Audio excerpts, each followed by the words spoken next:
All right, so let me just put it out there right now. James Harden and the LA Clippers are an absolute shambles. And I'm not even being dramatic here. We're talking about a complete meltdown, a full-blown dumpster fire in the middle of Los Angeles. And the craziest part? Harden's actually playing some of his best basketball in years, but it doesn't matter one bit because the team around him is falling apart faster than a house of cards in a windstorm. So here's what went down. The Clippers just wrapped up November, and let me tell you, it was uglier than a 3-day-old gas station sandwich. They went 2-13. 2 wins, 13 losses in an entire month. The only teams they managed to beat were the Dallas Mavericks and the Charlotte Hornets. And let's be real, those aren't exactly playoff juggernauts we're talking about here. Then, to cap off this disaster of a month, they turn around and lose to those same Mavericks 114-110. And Dallas was playing without their top 4 big men. Like, how do you even lose that game? After that loss, reporters caught up with Harden, and man, you could just see it written all over his face. He was done, completely cooked. One reporter asked him about the challenge of integrating all his teammates and turning this season around, and Harden just looked at him and said, "Challenge you in what ways?" Everywhere. Just straight up everywhere. No sugarcoating, no coach speak, just raw frustration pouring out. Now here's where it gets interesting. This reporter, bless his heart, tried to butter Harden up a little bit, called him one of the great floor raisers that this game has ever seen, and asked if this situation was more challenging than others he'd been in. And you know what Harden said? I don't know.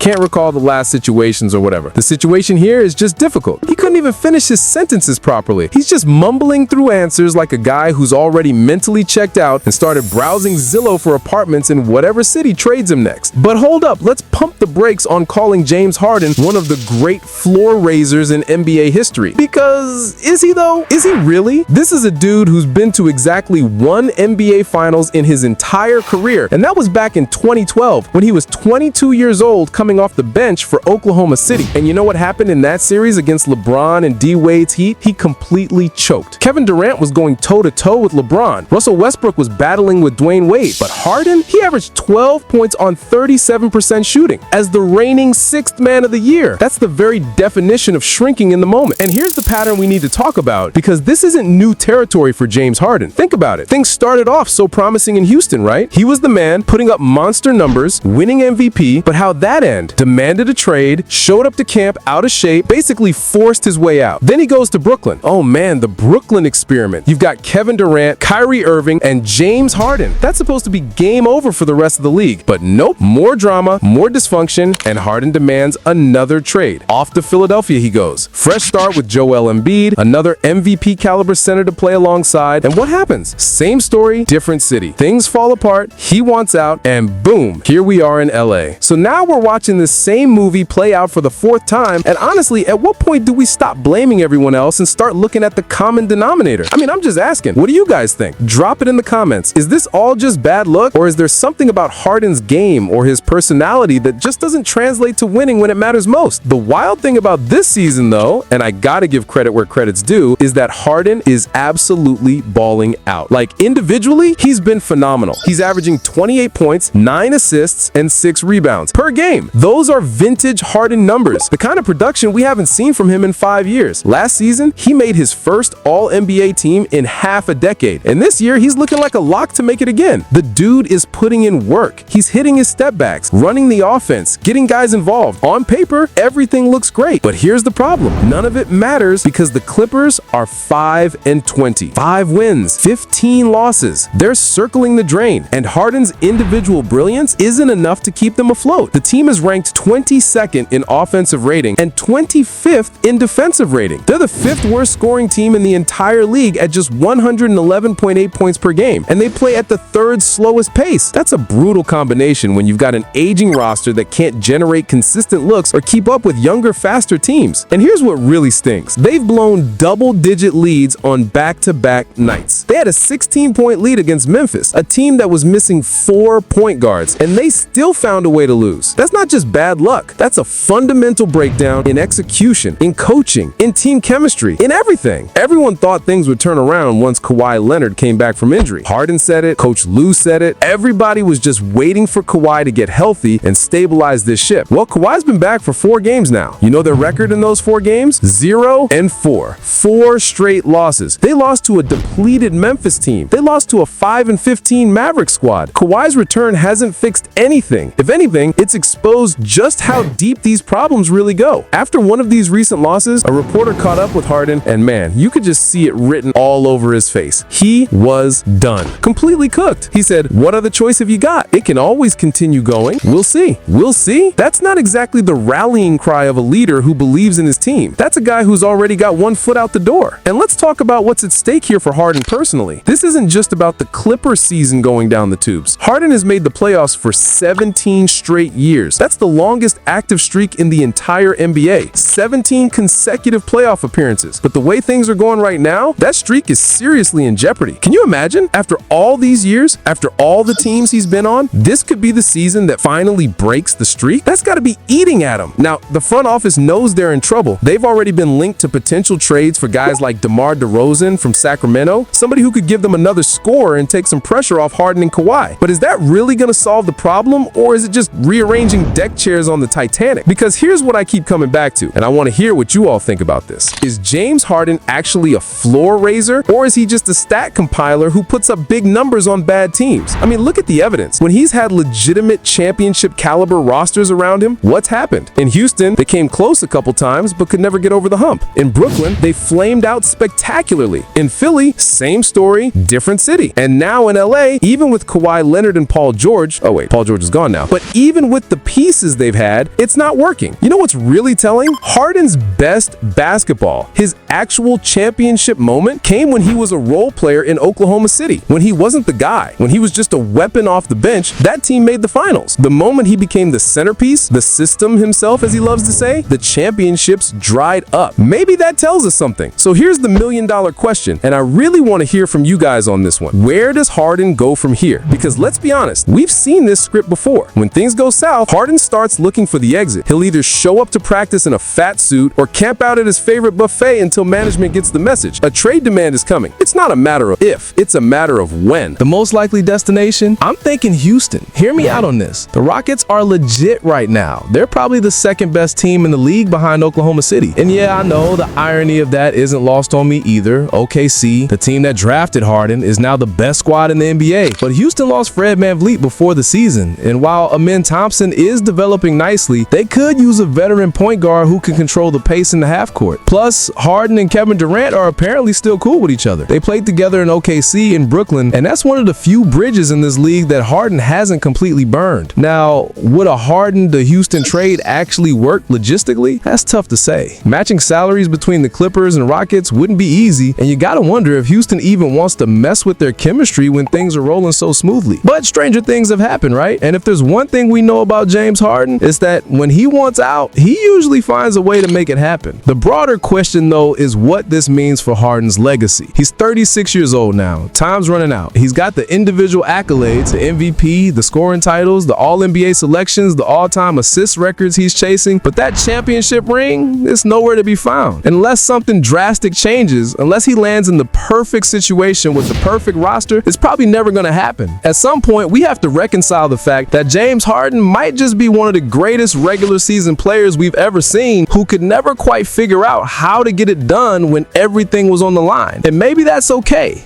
Not everyone can be LeBron or Jordan or Kobe, but for a guy who calls himself a system, who's bounced from team to team chasing that elusive championship, you gotta wonder if he ever looks in the mirror and asks himself what could have been different. The Clippers still have time to turn this around, technically, but let's be real. We all know where this is headed. Harden's gonna get increasingly frustrated. The losses are gonna pile up, media is gonna start asking tougher questions, and eventually, by the trade deadline, or maybe even before, we're gonna hear reports about Harden requesting a trade. Book it. So that's where we're at with James Harden and the Clippers. A train wreck in slow motion. A talented player putting up great numbers on a terrible team with no clear path forward. If you got thoughts on where Harden should go next or whether he deserves any blame for how this keeps happening, drop those comments below. I read every single one. And hey, if you enjoyed this breakdown and want to stay updated on all the latest NBA drama, because trust me, there's plenty more where this came from, smash that like button and hit subscribe. We're covering everything from trades to beef to playoff races all season long. Don't miss out. Appreciate you watching, and I'll catch you in the next one.